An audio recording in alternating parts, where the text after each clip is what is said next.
जपानच्या Ichikawa city झूमध्ये राहणारा 7 महिन्यांचा जपानी मकाक पंच जन्मल्यानंतर काही दिवसातच आईने त्याला स्वीकारलं नाही.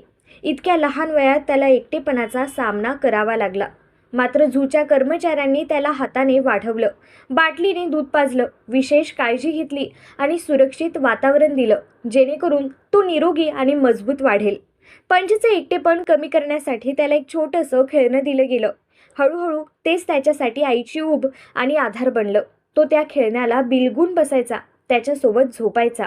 नंतर पंचला इतर माकडांमध्ये सोडण्यात आलं. सुरुवातीला तो थोडा दूर राहिला, पण काही दिवसातच तो सगळ्यांमध्ये मिसळला.